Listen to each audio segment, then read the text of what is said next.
Good morning, world. Through this quarantine, I decided to open up and give you guys some stories that I've never told to the world. Probably do like 2 or 3 a week.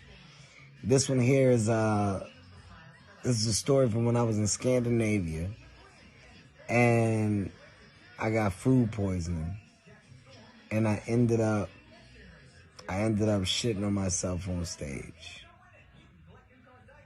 True story. I don't know what it was, man. You know, I think we ate some raw chicken. We were somewhere, and the chicken was like, it had like a little pink color to it. And my friends, the Plastic Cup boys, like, nah, I ain't fucking with that chicken, man. That chicken don't look like it's cooked all the way. And I took a couple bites of it, and I was like, yeah, it don't. It's good as hell, though, but it don't. Ended up leaving the chicken alone. But I did take some bites of it. After they said it was pink, I took like 2 more bites of it before I was like, I ain't fucking with that chicken. That night come, man, all hell break loose. I'm throwing up. I can't keep nothing down. Keep in mind, we out the country. So, you know, going to the hospital out the country, to me, I was like, yo, I don't want to do that because, you know, there's a language barrier. I don't have information to give them. I don't know what they're asking for. I don't know how it's going to go. I'm just going to rough it out. I'm throwing up, shitting all night. They come to my room the next morning. They was like, yo, what you going to do about the show? We canceling the show or what? And I was like, no, the show got to go on, man. I'll be able to soldier through it for that hour and 15 that I'm on stage. We get to the venue. At this point, it's just everything. I can't keep nothing down.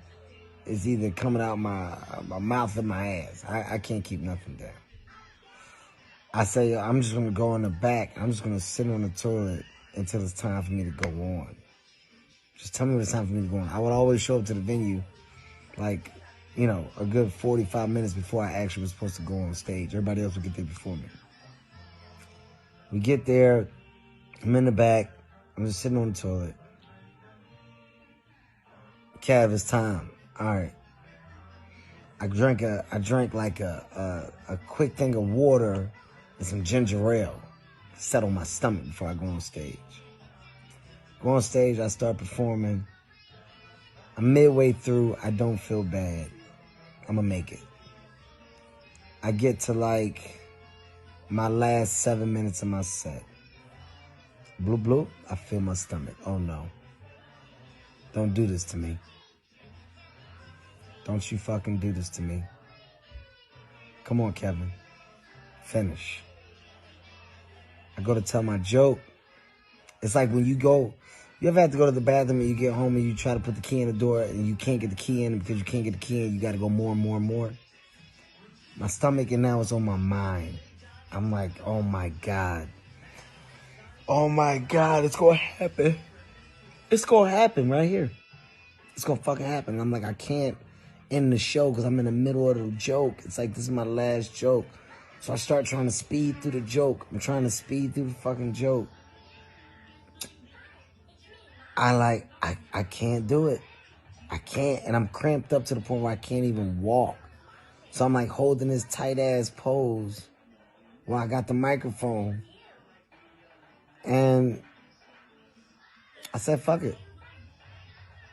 I just said, fuck it. Pat, pat. Shit on myself.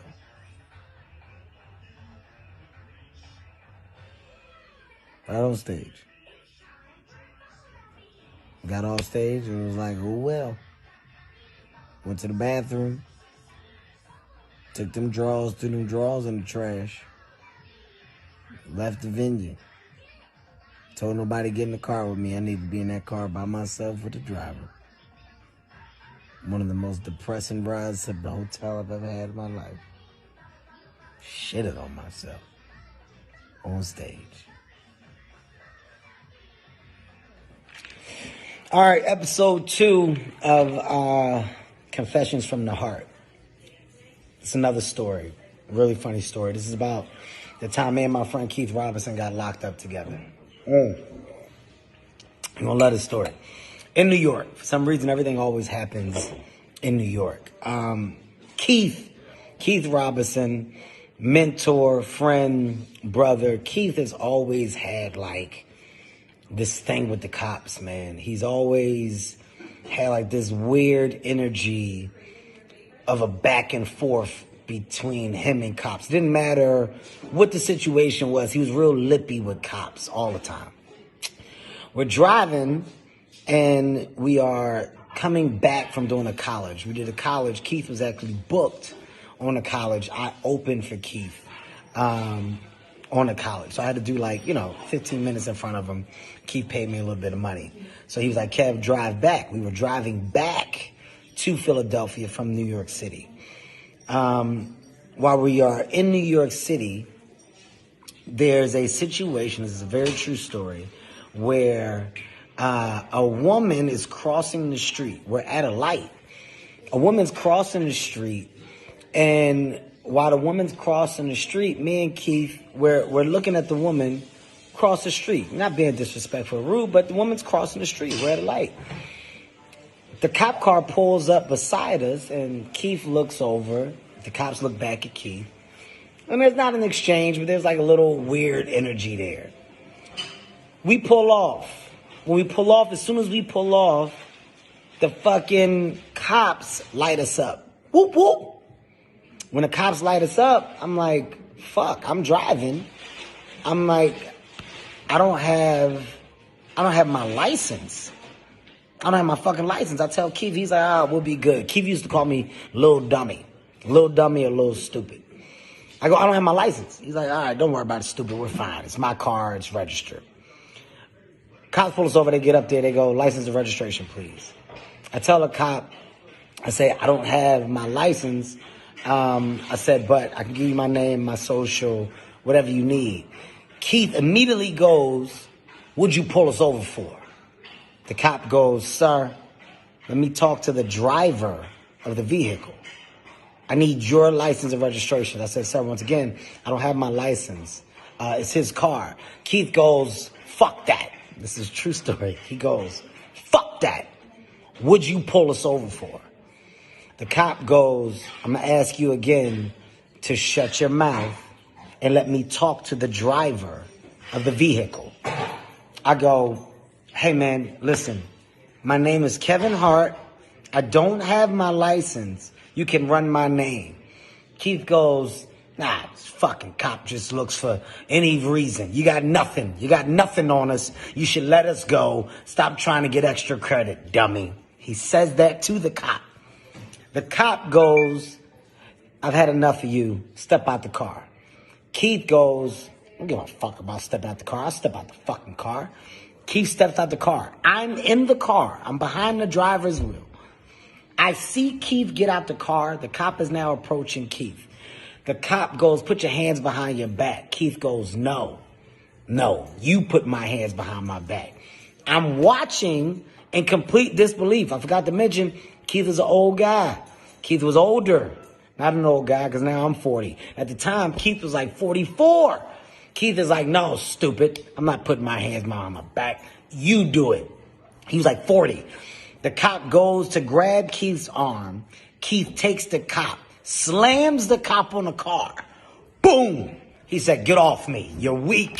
He goes, you're weak. You got nothing. He goes, Keith talks like a 70s movie action hero. He's like, you got nothing, stupid. I suggest you call a team. You need backup to get me. I'm sitting there. I'm in the driver. I'm like, oh my God, Keith is going to fucking jail. The cop, he gets up. He tries to wrestle Keith a little bit. Keith is manhandling the cop. He's not hitting him. He's just, every time the cop tries to grab him, he's he's defending himself, positioning himself to where the cop can't get him. He's not slamming him no more. The cop can't get him. He pushes the cop. Cop falls down. Backup is now coming. You see lights. Cars pull up. I'm still in the fucking driver's seat, scared to death. I'm like 20 23, 24 years old at the time. I can't believe what I'm seeing. The cop now gets out the car. Keith is standing there. He's standing there like this. He keeps doing this with his shoulders. The cop is like, he's resisting arrest. 3 cops go up to grab Keith. They're trying to put his arms behind his back. He's holding his arms on the hood. He was like, you're weak. You're all weak. Nobody's got nothing. Cop pulls out pepper spray. I hear Keith say, I eat pepper spray. Shh. Ah. Ah. You motherfuckers pepper sprayed me. I'm sitting in the car. A woman police officer comes around to me. She goes, if you open your mouth, you're going to get the same. I said, I ain't said nothing. I am cooperating, ma'am. She says, get out the car. Get out the car. I get out the car. They are whooping Keith's ass. I start yelling, y'all got to stop. Stop, man. He ain't doing nothing no more. Stop. The woman puts the pepper spray up to me. I just close my eyes. I say, ma'am, I do not want any problems at all. I'm just saying he's on the ground. Put your hands behind your back. Take my hands. You put my hands behind my back. Put the cuffs on me. They put me in the back seat. They put Keith in the same back seat, which never happens. You'll never get to ride in the same fucking car as the person, that you're in trouble with. So I'm like, well, how the fuck is Keith in here? He's sitting there. They're sitting him there until I guess the other car comes up that they can put us in, because the car that pulled up, there was 2 officers in it, and that officer was acting like the watch out vehicle, whatever. I smell shit. Keith goes, they kicked me in my stomach. He goes, a little bit of shit came out. They don't know who they're fucking with. I said, wait, you shit on yourself? He goes, they booted me good in the stomach, little dummy. And his eyes are red. It looks like he's crying. He's like, they got no idea who they're fucking with. I'm going to show them. And I was like, Keith, we going to jail. No, you're not. This is bad. We're going to jail. We go to fucking jail. After they separate us, they take us to the jail cell, separate cars. They finally put us in our cell. We're in an open cell. Keith's shirt is ripped up. His fucking pants are ripped on the side. He's got bruises and shit on his face. You can tell they fucked him up bad. He goes to me, he goes, where were you at? Why didn't you help? What? What do you mean, why didn't help? It's the fucking cops, man. I'm not fighting no cops with you. He's like, because you're a bitch. You should have been in it with me. We should have both got pepper sprayed. I said, no, we should not have. Me and Keith got in a full-fledged argument in the jail cell because he felt that I should have been there. It all gets done. The argument is over. Keith made his call. Keith's brother comes out. This is when I realized that sometimes you just don't know who people are. Keith called his brother. His brother came down. Keith had a plethora of black people outside of the police station in the morning, marching and screaming, "Free Keith Robinson." They were screaming, "Free Keith Robinson." They were all saying police brutality. They were all saying all of this shit. In the back of my mind, I was like, Keith was wrong. They don't know the story. Keith slammed that cop. And the cops were black. True story. Another confession from the Hart. Keith Robinson literally got the shit kicked out of him. I remember 24 years old, man. I got tons of gems. I eat pepper spray. Ah! More coming. In my stomach. All right, Confessions from the Heart, episode 3. This story is about the pressures of pubic hair as a kid. I was in junior high. I was in 8th grade, and we were basically catching a school bus to and from school. I went to Benjamin Rush Middle School, so it was all the way out in the Northeast. Our bus ride was a 40 to 45 minute bus ride in the morning that we would take. And one day coming home from school, the girls were in they were in like a weird mood, man. And one of my friends used to talk to like one of the girls. Like, you know, when you go and you just get into like that boyfriend, girlfriend stage, it's a cool thing when you do it and you let it be known. So it was known that they were like talking to each other and they liked each other. And the conversation came up about pubic hair and who has it and who doesn't. And the girls were just so bold, man. The girls were so bold. The girls in the back of the bus, it was like, I got hair. They're like, you got hair? I got hair. And they start talking about it. Like, yeah, we got hair. We got pubic hair. And the guy was like, shut up. No, you don't. No, you don't. It was like a back and forth thing. And I'm kind of quiet. I'm quiet on this topic because I don't have pubic hair. I'm bald. I got no pubic hair at this time. And they get into like a showing situation. One of the girls was like, I don't care, I got pubic hair. And she showed like the top of her hair. And, you know, at this time as a kid, this was a big thing. You saw some pubic hair. You're like, oh, shit, that's the equivalent of seeing vagina at this age. I'm like, God damn, she just showed her pubic hair. Oh, shit, it's going down in the back of the bus. So my friend Sean get up. He was like, you ain't saying nothing. Sean show his pubic hair. After Sean show his pubic hair, then another girl get up and she like reached down and grabbed some and she got her pubic hair. There's a little conversation about it, but then it goes to my friend Kyle. Kyle shows his pubic hair. I'm noticing that it's going down the line. It gets down to me. And it was like, Kev, you got pubic hair? And I swear to God, it was like the whole bus was looking at me. It's like I'm in the corner, I'm in the back. And I was like, yeah, I got pubic hair. Yeah, you can tell I wasn't confident by my delivery. I got pubic hair. I got some. They was like, let us see it. Let us see it. And this is everybody. It wasn't weird at all. I'm like, I don't care. Like, I got pubic hair. I don't know why y'all wouldn't believe me. And I'm trying to think of what the fuck to do.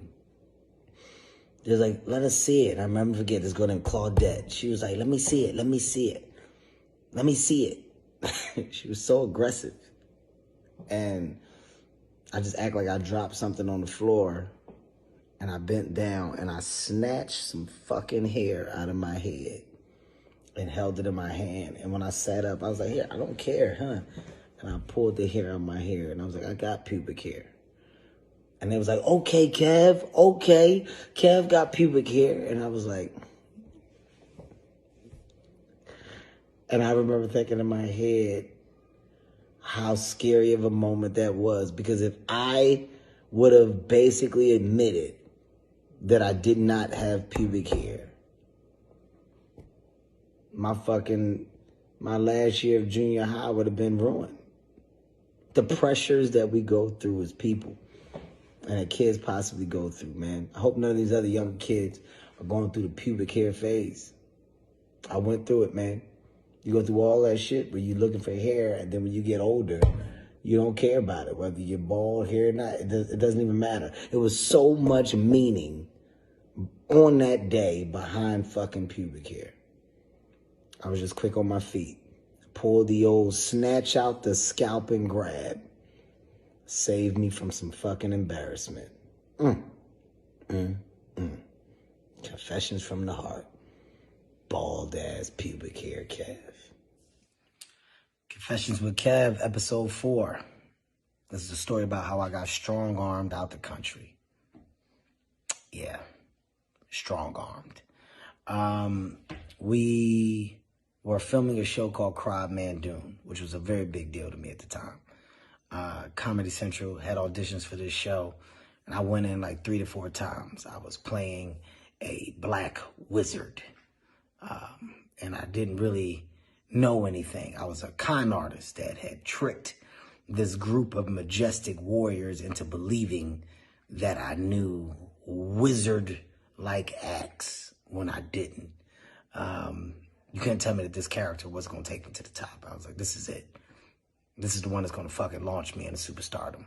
Crod Mandoon. Google it and look at my fucking character. You're going to shit yourself.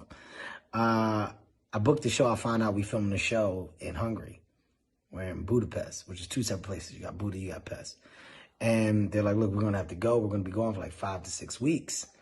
And I'm like, okay, well, you know, if I book it, I got no problem going. You know, you don't care when you trying to get a job. You like, look, whatever the fuck it's gonna be, I'm ready. I'm ready. So if I get the job, then I guess I'm going. I book it. I'm so excited. Scary thing is I don't have nobody to go with me. So my friend Jamal, he wasn't working at the time. I called my boy Jamal. I'm like, yo, I gotta go to Hungary, man. I'm filming a TV show. I said, I'll pay you if you can come out and just kind of, you know, be with me while I'm out there. You know, just help me with the shit that I would need help with, so I'm not trying to handle things on my own while trying to work and do everything else. He was like, bet, I got you. I knew Jamal for years. We get out there, and, you know, every day is a tough day because of the language barrier. You know, we don't know what to do. We don't know where to eat. We like, fuck, man. You know, it's got to be more than just sitting in this damn apartment. We had an apartment.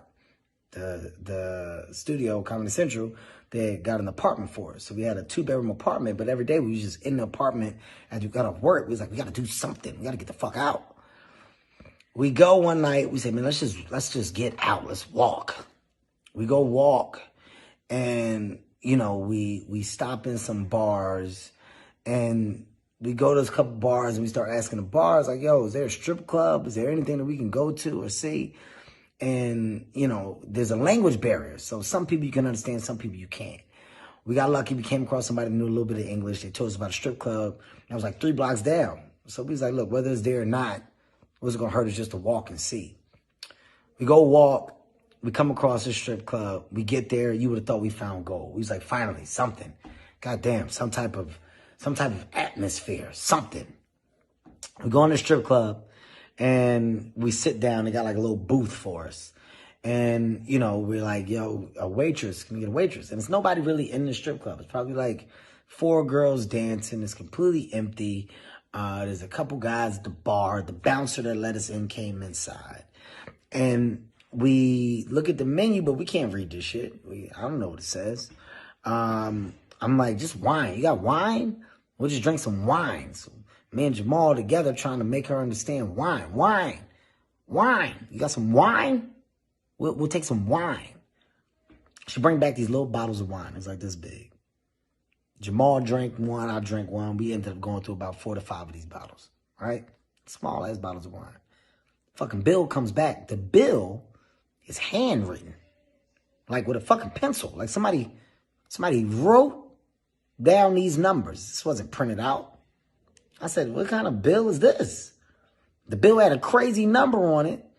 It was like 300 and something thousand is what it said. Now, keep in mind, we're in Hungary, so their dollar is different in how, you know, they give the increments of their money, of course, is different from the U.S. and what we do. But this is before apps. We didn't have the app. You could put that in and go and figure it out. We didn't have none of that shit. So I'm like, yo, what the fuck? Hold on.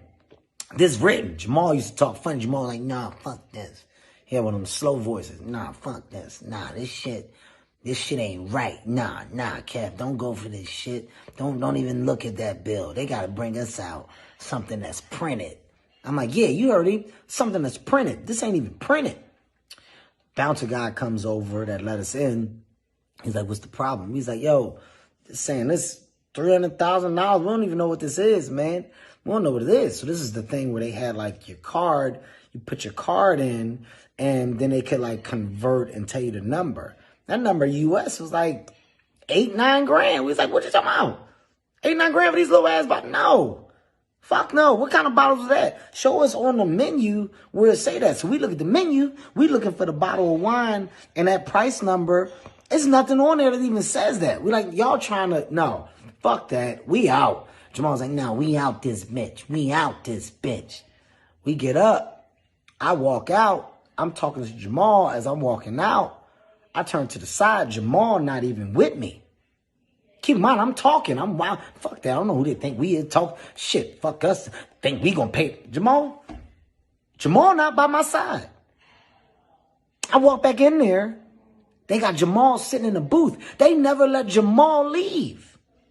He said, buddy, go get the money. Do the right thing. Or else. They looking at Jamal. 3 of them got Jamal in the fucking booth. Do the right thing, buddy. I'm like, yo. Hey, man. Stop playing.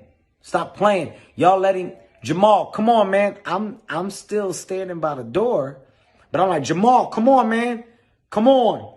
Jamal like, I can't get up. Jamal goes, do the right thing, Kev. Do the right thing, man. I go, oh, fuck. This real. They strong-arming us. I say, hey, man, let my friend up. They said, buddy, please. Don't make us do anything stupid. I leave. I search high and low for an ATM machine. I find one. I'm pulling out money. I think the most let me pull out was like $1,500. Keep in mind, it's not Kevin Hart now. It's Kevin Hart then, and that hurt me. That was a lot of fucking money. I take the money. I go run back. I tell a guy, hey, man, this is all I got. This is all that the ATM machine would let me take out. You know, the credit card that I was trying to use wouldn't go through. I was nervous, fucking up the pen. He smacks my face twice. You did the right thing, buddy. You and your friend don't come back here. We don't like your kind. Jamal got up. We both fucking walked out. We never went back to that place again. And the whole time we were in Hungary while I was shooting, we stayed our dumb asses in that fucking apartment. Moral to the story is, sometimes it's good to sit your stupid ass down. That's what we had to do. Yes, son. End of the story. Confessions with Kev, episode 5. This is a story about when I got fired as a lifeguard. I was 17 years old and I got a job as a lifeguard, which was a big job. You got a lifeguard job. It was the best shit in the world because that was good money. I got a job at Belfield Recreation Pool. This is in Philadelphia, PA.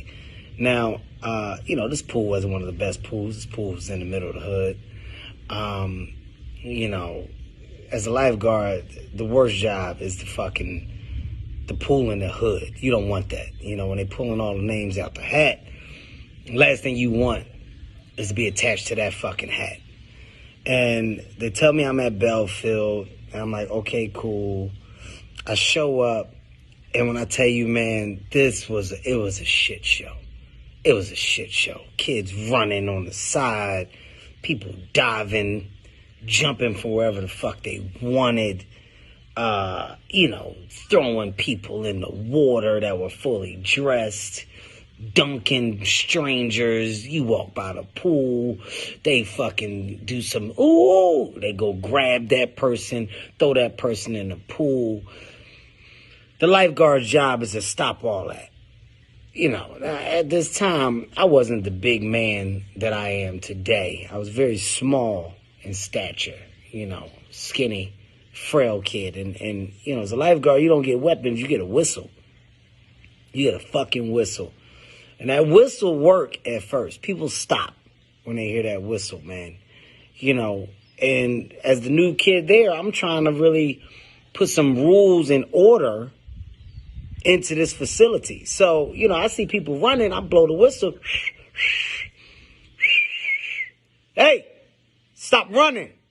You can't run. I got my first shut the fuck up. The first one catches you off guard. Cause I'm the lifeguard. You see what it say. It say lifeguard. I got the fucking Red Cross on my back. I said stop running. Shut the fuck up. All right. Yeah, all right. That's how you know that you got to start to pick and choose your battles, man. Kids getting dunked. I don't know who's playing, who's not.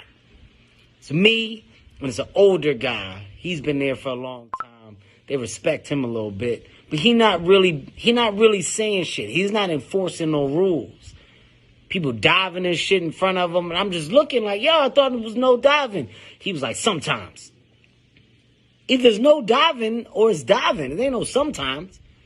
Sometimes they can dive. Sometimes they can't. Somebody dive in front of me. I don't say shit. He go, Hart, you ain't see them dive?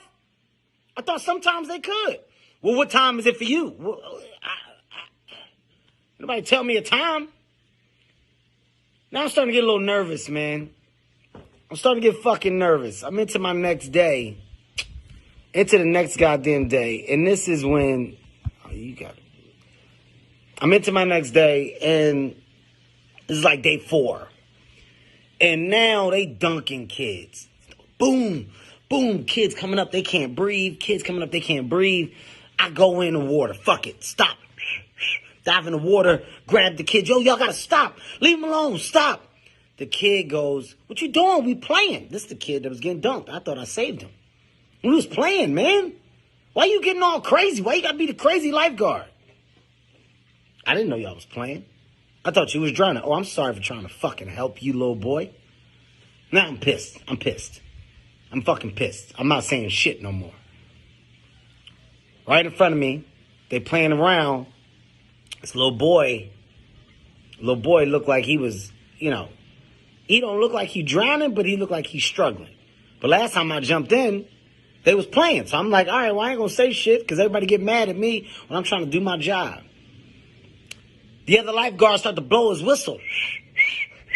Everybody out the pool, out the pool. Everybody get out the pool, except that boy right in front of me. He's still doing that thing. It looked like he's struggling for air, but he could be playing. I don't know. Lifeguard jump in the water, dive all the way across, grab him from my side, pull him out the water, fucking start pumping the boy chest water. Bleh, bleh. Come out the boy's mouth. Hart, what the fuck were you doing? He was drowning right in front of you. I thought he was playing. What? Last time I tried to save that boy, they fucking told me that they were playing. So now I assumed that he was playing. He's fucking drowning, Hart. Well, obviously I'm not equipped for this position. What did you say? I guess I don't know what to do or what drowning is. Get the fuck out. Everybody started telling me, get the fuck out. Get the fuck out. First time I got booed. Boo, get the fuck out of here. Start throwing shit at me, flip-flops. Trying to blow my whistle one last time. Get the fuck out. All right. First and last time as a lifeguard. Confessions from the heart. God. It was good money back then, too. Episode 6, Confessions from the Heart. It's a good story. Got a real good one for y'all today. This story is about my first and last football catch on a football field. People don't know this, but I played Little League football. I played for the Nicetown Steelers, and we only had one football team and one weight. It was the 85 pounds. And at the time, I didn't weigh 85 pounds, but I had to play 85 pounds because that was the only team that we had. And because my brother was a football star, everybody assumed that I was going to be good in football too. My brother went to, what do you go to? UC, University, I don't know what the high school was, University something in Philadelphia. The colors was black, gold, and yellow. Ken, I'm sorry, I forgot the name. It'll come to me as I'm telling the story. Either way, my brother was an all-public quarterback. At 5'5", he was a beast. So when the opportunity came to me to play Little League football, I jumped at it because I wanted to make my brother proud of me. It was something I felt that I could do and should do.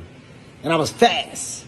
So the Nicetown Steelers had tryouts. I go to the tryouts. We doing sprints. I'm first place every time.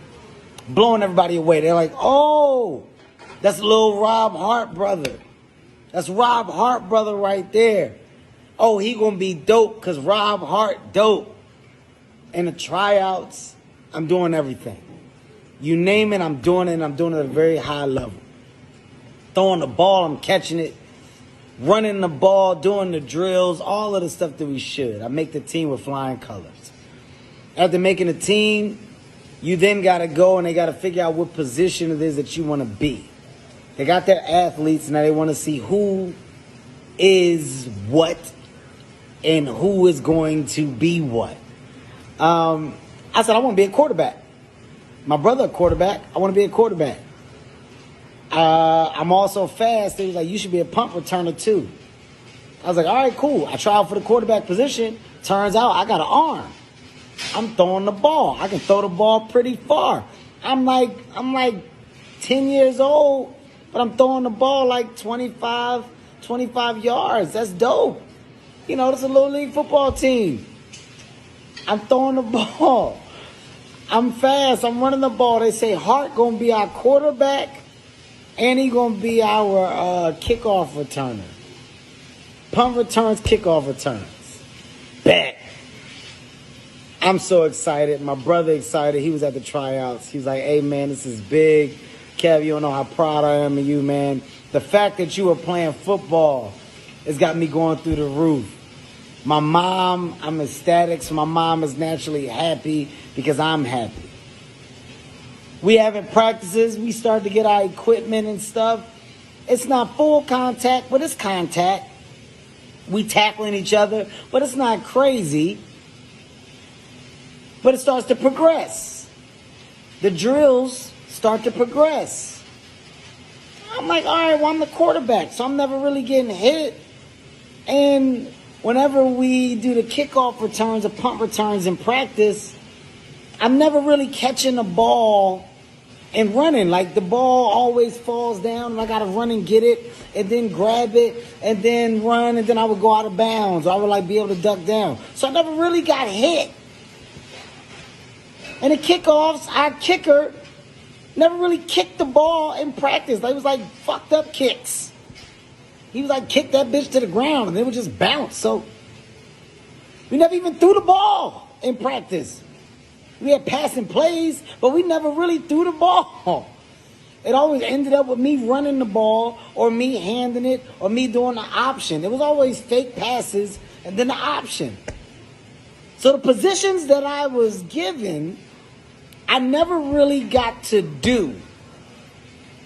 I'll never forget this. Our first game was against the Logan Cowboys. Logan Cowboys were the defending champions year after year. Their colors were black and orange.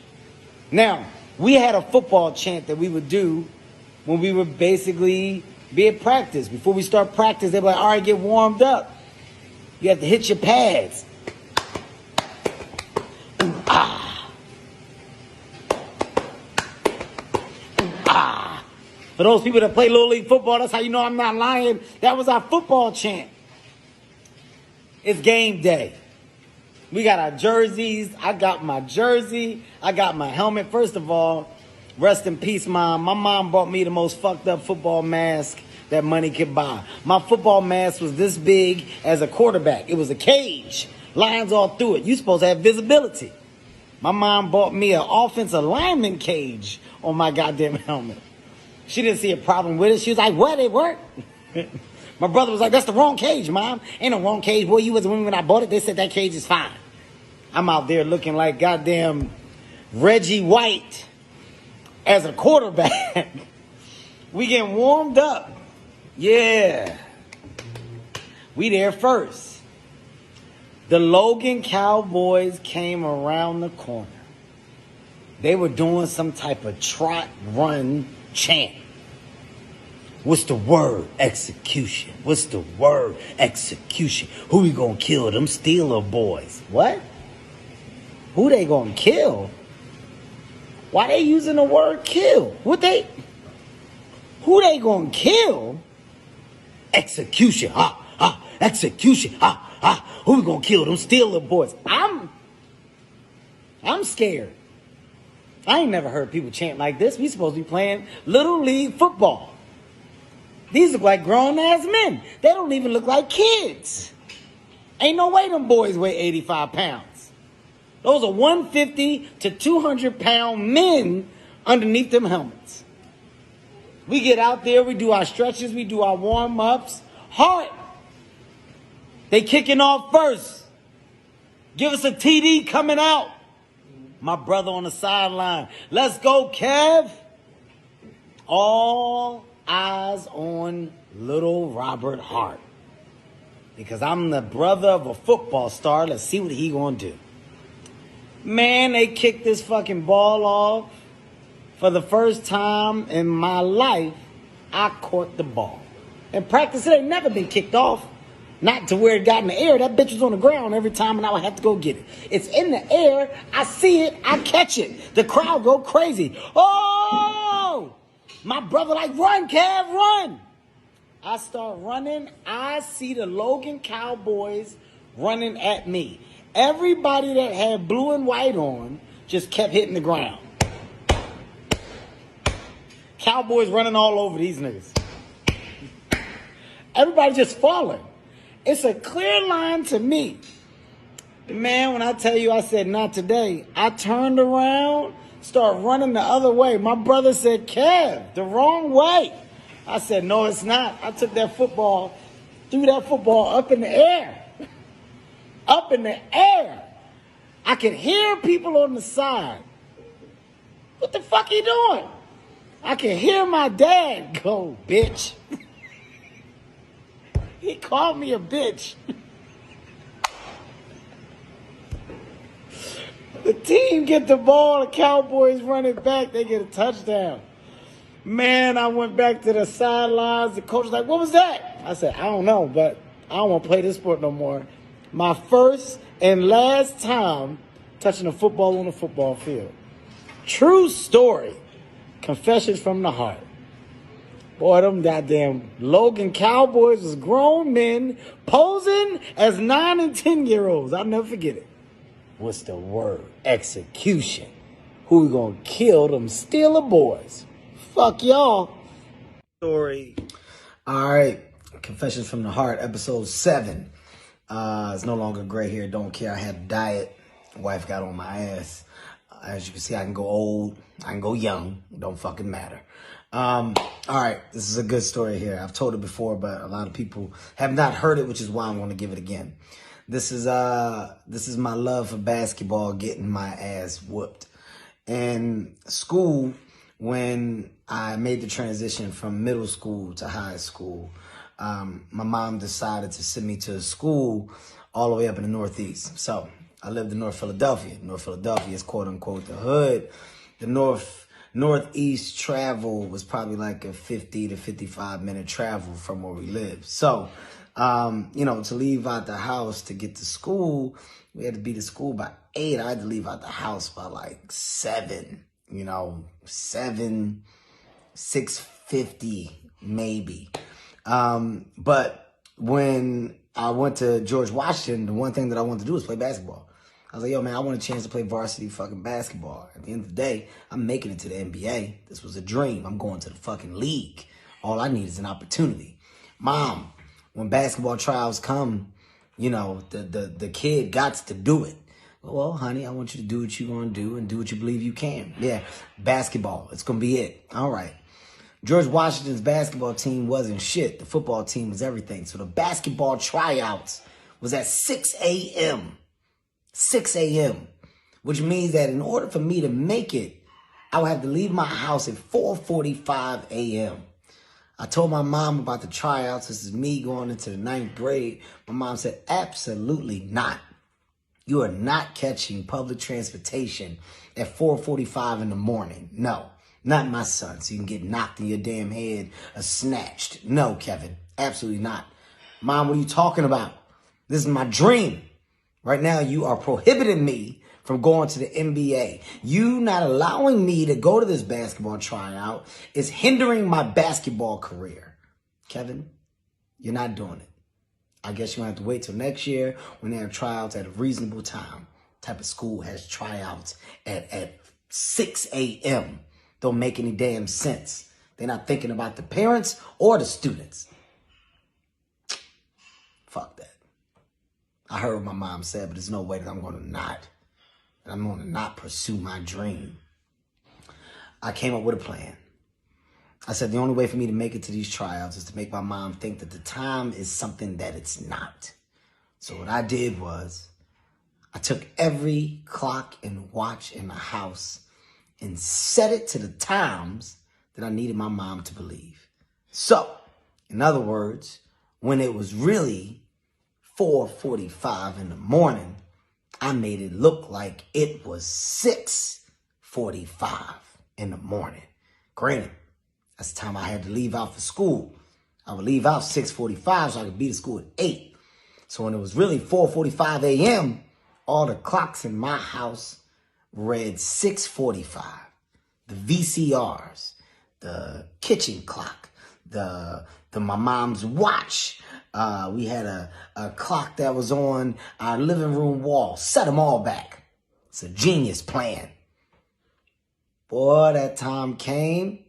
I woke up. All right, Mom, I'm going to school. My mom was tired as hell. School, what time is it? What do you mean, what time is it? Why you so tired? It's time to get your day started, Mom. 6:45, I got to go. I'm going to be late. All right. I must have overslept. She was groggy. I go. I'm out. On public transportation, I get to the school. Basketball tryouts is happening. I'm one of the first ones there. I give one of the best tryouts ever. Was it the best? No, but it was good enough for me to make the team, okay?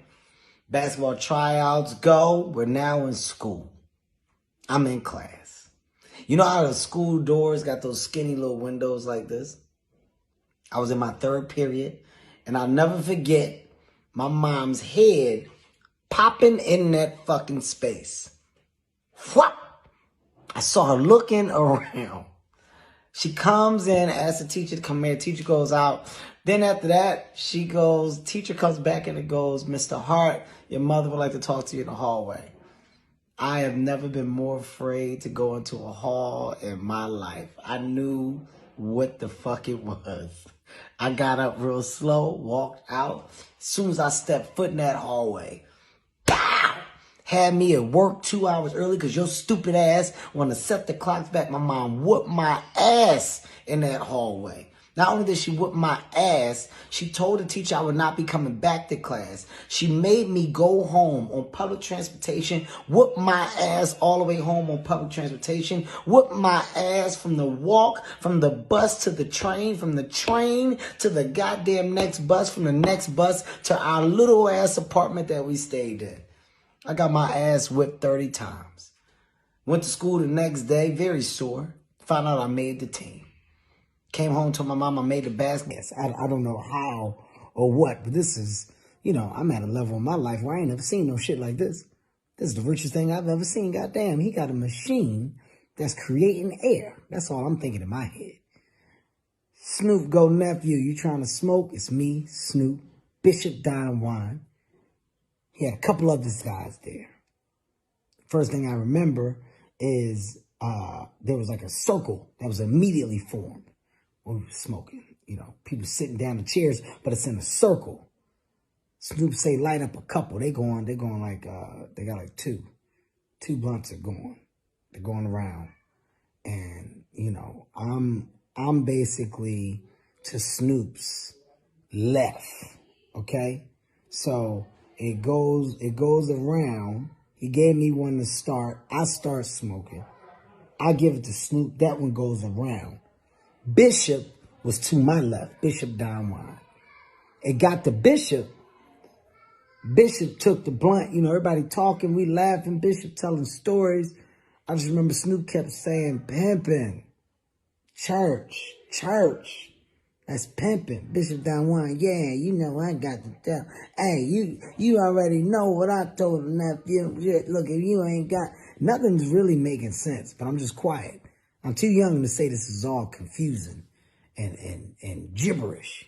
Nephew, ain't nothing but a thing if you ain't got that on the back of a lack. What? What did Bishop say? Shit, I tell him how it is. Snoop keep going, church. I'm like, well, this can't be making sense. Snoop can't be high this fast. This shit that he's saying, none of it's registering for me. Bishop talking, but he got the blunt in his hand like this. He moving it like this, right? I'm already a little high because I took the first one. Weed was strong. It's already in my fucking head. Eyes are already getting low. Out the corner of my eye, I see Bishop take the blunt, put the blunt in his nose. I said, what the fuck just happened here? Oh no. Shit, nephew. You already know how I do. Did it again. The first one I thought I was seeing shit. The second one confirmed that I wasn't. He then takes that same blunt and passes it to me.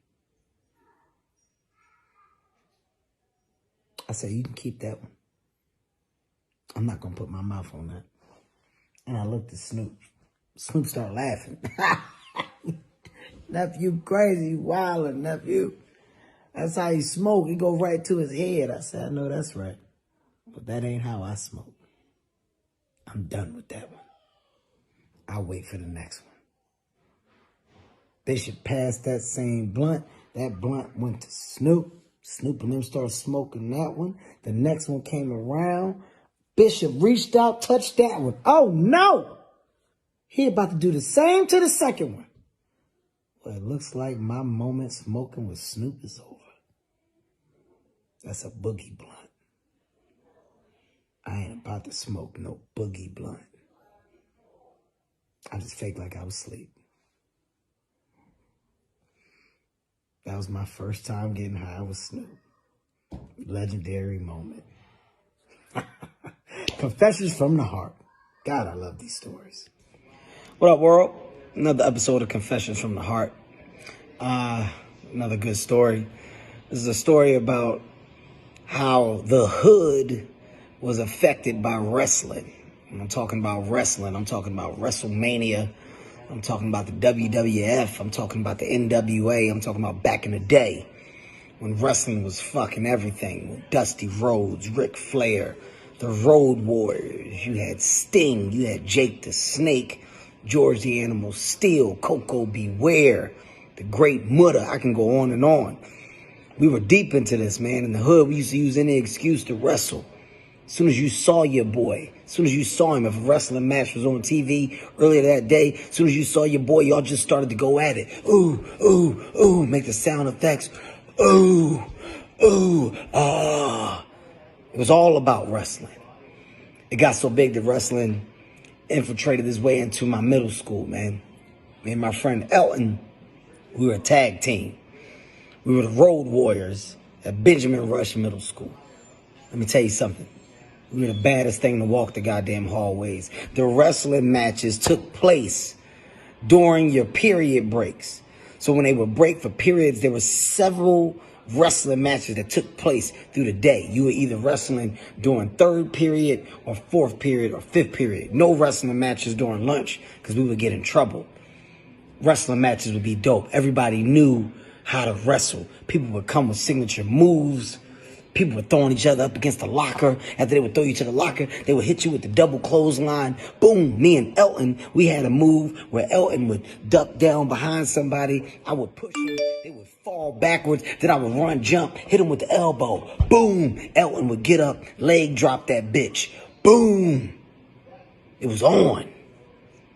At the time, we were 4-0. We were running through the school of Benjamin Rush. Everybody they put in front of us, me and Elton, was kicking ass. We got cocky. We got real cocky. We went as far as to make our own wrestling belts. True story. Took some cardboard, cut the cardboard up so it could look like a belt. Took aluminum foil, wrapped it around the belt, wrote the shit that we wanted. Came to school the following day, our belts on our shoulders. You know what it is. Road Warriors, bitch. Kevin and Elton. There was one tag team that we didn't really go up against that much, but they started to pick up some steam. They started to pick up a lot of steam, man, and they were bigger than us. Me and Elton were both small, which is probably why we chose the Road Warriors name, because they was big guys. They were real big fucking guys, you know. But the kids that we wanted to go against, we went against. We stayed away from the people that we shouldn't. So when we start showing up with the belts, the other kids were like, y'all don't even deserve them belts, man. Y'all don't deserve them belts because y'all ain't beat everybody. Y'all only beat a couple people. Y'all can't claim them belts when you ain't ran through everybody. Whatever, we the fucking champions. Talk to us like that before you get this work. You'll get this double clothesline, bitch. Take your head, bang it into the locker like it was a turnbuckle.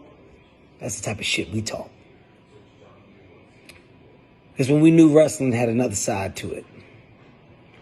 During one of the lunch breaks, me and Elton, we walking, we got the belts on our shoulder. We walking. We didn't have a wrestling match during this period. There's a couple other matches. We just wanted to be spectators. While we spectating out of nowhere, somebody took a chair, hit Elton in the back. Bow. Elton started crying, grabbed the back of his head. Went down. And we've been wrestling for a couple weeks now. Ain't nobody ever got fucked up like that. Ain't nobody ever got hit with a chair. What they doing? They point to me, you next. No, I don't want to wrestle no more. I'm done. I just gave that man my belt. Y'all the champions now. I left Elton right there. Got a call in my next period to go to the principal office. Elton blew the whole wrestling league up. He told on everybody. Wanted me to come down there and be a part of the goddamn snitching. I said, Elton, I'm not going to snitch. You got to take that chair to the back of the head like a man. I don't know nobody else that was wrestling. He said, but you was my partner. I was your partner in the wrestling league. I was your partner in what you about to do.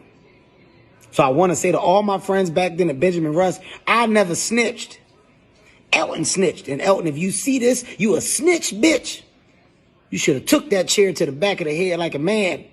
And we should have came back the next day with some fucking powder, blew that powder in somebody's face and fucked them up. Elton, you messed up our wrestling league. This confession is about you snitching and telling that goddamn principal about our whole wrestling league and telling them who hit you with the chair. But I guess with the same breath, I probably should have helped you when you went down crying instead of just giving up our belts like that. I just took it as a forfeit. Those were the days. Confessions from the Heart. Today's story is about the legend Kobe Bryant. First and foremost, rest in peace, Kobe. You are missed. You will forever be remembered and honored at the highest level. This is a story about when I went to basketball camp with Kobe Bryant. Me and Kobe Bryant went to LaSalle basketball camp. Speedy Morris's LaSalle basketball camp. Speedy Morris at the time was LaSalle's head coach. And in Philadelphia, this camp was, it was a good camp. It was an overnight basketball camp, which made it a big deal. It made it a big thing. The fact that my mom allowed me to go and paid the money for me to go to this camp was a bigger thing. This was huge. Because you couldn't tell me I wasn't going to the NBA. I really believed it. The conversations that we used to have on the playground were just unbelievable. We talked in such a high level of false reality. Yeah, man, you know what? I think I may end up going to Duke. Duke or North Carolina. It depends, because I don't really like North Carolina colors like that. So I might go to Duke, or it depends on how my mom feels. I might stay home, play for Temple. Ultimately, it's going to be one of those schools. That's how I used to talk. I was so passionate. My nickname that I gave myself was the Bug, because I felt that I was the best defensive player to ever play the game. Oh, you don't want to make the Bug mad. That's what I used to say. Oh, yeah, don't let the Bug loose, because I'm on your ass. This year, over the summer, I show up at camp. Kobe Bryant is at the camp. Kobe Bryant at the time was the #1 basketball player in the nation. This is huge. I'm at the same basketball camp as the #1 basketball player in the nation. Well, that means that I must be number 2. I got to be number 2. Why else would I be here? It's my time to shine and get recognized. NBA, here I come. I just may go to Duke after all. We get in this camp. I notice myself following Kobe Bryant around. We in the layup lines, we warming up. I'm tagging behind Kobe. Wherever he is, I just want to be in the vicinity because I want to be where the great players are, because I am a great player. We're doing our drills. I'm hustling. grabbing every rebound, diving for every single loose ball on the ground, running as fast as I can, playing defense as hard as I can. They divvy all the campers up into teams. Day 1, day 2, you get to play in the games. You're keeping records. Everybody's keeping a tally of what's going on in the camp. Day 3, Speedy Morris himself, the head coach of the South basketball team at the time, addressed the camp. I'm watching all you guys show up every morning, and I gotta say that I'm not impressed. I don't feel like you campers are working hard enough. You guys need to get some work ethic. You need to show up here and want to become better. Look at Kobe Bryant. He shows up here every day and he works. Kobe Bryant hasn't put the basketball in his right hand since he's been in camp. He's here to only work on his left hand. What? What you talking about, Kobe Bryant? Only working on his left hand. Kobe Bryant approached the camp to only work on his left hand. He never shot the ball with his right hand. He never dribbled the ball with his right hand. Kobe Bryant played us left-handed. The opportunity that I thought was going to be the biggest in my life turned out to be a goddamn practice pad for Kobe Bryant.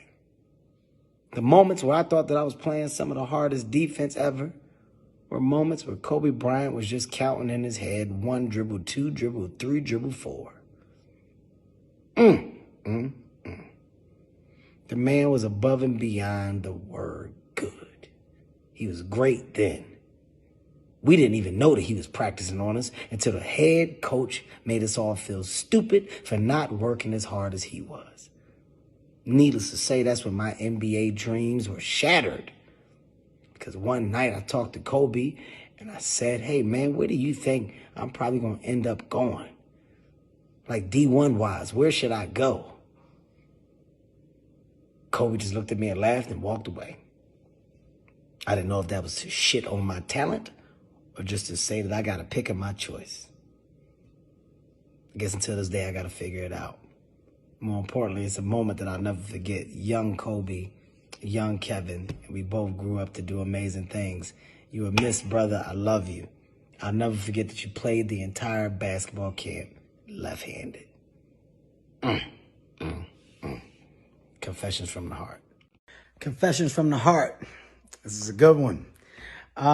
This is a story to basically explain the other details that are unknown about the fight between me and my trainer, Ronald Balls Everline, a.k.a. Just Train, when we were on the plane. So those people that saw the doc that I did, Kevin Hart, Don't Fuck This Up, you know, a lot of you guys misinterpreted this thing, so I'm about to give you the real deal behind this and some of the stuff that just wasn't in the edit. So, you know, the whole thing started because of a miscommunication. You know, me and Boss were drinking. We taking shots. We fresh off of an amazing show. I think we did like 18,000 people in this arena. And it was a city that I've had multiple levels of success in that we went back to and sold out the arena again. It was just a good fucking night. So we on the plane, we drinking multiple shots of tequila. And as we're drinking, you know, we get to talking about life, stability. And I raised the question of, you know, if things were to stop today, do you think you would be able to survive? And it's just a question, right? But because we're drinking, the question was misinterpreted for, do you think you'll be able to survive without me? Which wasn't the case. But, you know, we're drunk. We're drunk. It was a question of, with all of us, myself included, do we think we'll be able to survive and keep going if everything stopped today? And it's crazy that we're in these times that we are in now because we're actually dealing with something like that. And, you know, which is why I'm telling the story. So I ask it and Boss said, yo, what the fuck you mean? You know, we drunk. So Boss get drunk, he get on tequila. Boss is funny because it's heavy. That's when his Texas really come out. Boss is from Houston, Texas. So Boss like, the fuck you mean? He said, I can survive. I always have. I'm a man, boy. He said, boy, I'm a fucking man, boy. I'm always going to do what I got to do. And I'm like, what are you talking about, man? The fuck are you talking about? You're not listening. So now we arguing. I'm like, you ain't fucking listening. He's like, oh, ain't nobody got to listen to you. Oh, monkey face ass. So my wife there, and I'm like, bitch, who you talking to? Okay, you ain't listening. You so goddamn stupid. He's like, stupid? You stupid, bitch. So we get to going back and forth, and Harry and Naeem, they're on the plane as well. So Harry like, yo, man, y'all need to cool out, man. Everybody just need to chill the fuck out, man. My wife like, yeah, y'all being stupid. Why y'all even getting all angry like this? And Naeem like, hey, man, y'all just need to stop. It's alcohol involved. Everybody just need to stop. But naturally, testosterone is flaring. The fucking language is flying. So the camera lady that we had that was with us at all times, she's filming it. So boss gets mad. He turned around. He go, get that fucking camera out my face. And he touched the camera, right? And I'm like, hey man, don't you fucking I snapped. Hey man, don't you snap on her and touch the fucking camera? And when I do it, I got my finger in boss' face. Don't you fucking do that to her, right? We're on fire. We're on 10 right now. Alcohol levels at an all-time high. Boss said, bitch, I'm gonna kill you. He's like, I'm gonna kill you. Boss, get up. Boss go to fucking get up. My wife jumps up. She moves like in the corner. Harry immediately goes to grab Boss. Naeem gets up, grabs Boss by the back. Jeff grabs Boss, right? He's like, no, let me go. I'm gonna fuck his little ass up. I'm about to kill him. So they all got him. And when I got him, I'm drunk. So I see an opportunity. His arms are held. So while they holding him, I said, you ain't got nothing, bitch. I smacked him. Right? I smacked him. He said, oh! When I tell you, Boss's strength reached ultimate levels. Harry, boom, out the way. Jeff, boom, tossed him out the way. Naeem, out the way. It looks like Boss is about to grab me. And I'm like, at this point, I blacked out. I'm like, bitch, it is what it is. It is what the fuck it is. Ain't nobody afraid of you. It's gonna be what it's gonna be. It's gonna be what it's gonna be. I'm saying quotes from all types of movies. At the end of the day, I'm gonna do me and you gonna do you. Whoever die, die. I don't give a fuck. It's gonna be what it's gonna be. I'm a man. I'm on one, right? They grab Boss, hold Boss down. They calm Boss down. Go sit down. Go sit down, man. Harry look at me like, you need to chill. Y'all supposed to be brothers, man. Y'all up here about to fight on the fucking plane. You don't fight on no goddamn plane. You shouldn't be fighting in general. Harry snapping. Boss goes sit way in the back. He said, it's cool. He said, I ain't got shit to say now. When we get off the plane, he said, Kev, I promise you, I'm gonna fuck you up, right? So I'm still on 10. I look at Boss. I say, I can't wait. Don't threaten me with a good time, bitch. I'm still talking shit. We still got 3 hours of flight time left. The alcohol levels are dropping. Boss is in the back. He's just staring out the window. Boss slowly fades asleep. I'm up. Occasionally I blurt out some shit. Y'all got me fucked up. I don't know what y'all think this is. I'm small, but I ain't no bitch. I ain't never been a bitch. Ain't nothing wrong with taking an ass whooping from time to time. As long as I get the respect behind it, nobody afraid of his big ass. Ain't nobody up. This is just me talking to myself. Man, we get about 7 minutes from landing. Planes, we on the tarmac. Boss wakes up, looks right at me and goes, I hope you ready. I said, oh God. I told my wife, I said, you go off the plane first. Just go get in the car, okay? Harry and Naeem and Jeff, they're like, hey, Boss, man, you got to chill out. Don't nobody tell me nothing. As soon as he walk off this plane, I'm going to fucking knock his little ass out. I said, oh, boy, I guess it's going to happen. I go to walk off the plane, it's sirens, flashing lights. The cops were called to be there because we had a problem on the plane. I have never been more happy to see police in my life. The police saved my goddamn life. Boss was gonna kill me on that runway. I wouldn't have had nothing. I would have threw my first 2 punches, and if he had got past them, that was my ass. So ultimately, this confession is based around the boys in blue being where they were supposed to be that night. Thank you. And you know what, boss? Thank you for being the goddamn brother from another mother, because immediately after me and my guy got on the phone, realized we were drunk, I apologized for my wrongdoings. He accepted my apologies. He apologized, and we moved on. And that's what real friends do. Real friends beef, real friends fight and argue, but ultimately there's a solution. The solution almost ended of me getting mopped up all over that fucking tarmac. That man looked me in my eye and said, I hope you fucking ready. I said, oh God. I told my wife, go, go, go. I was stuttering. Get in the car. Just get in the car. True story. Confessions from the heart. Love you, Hart.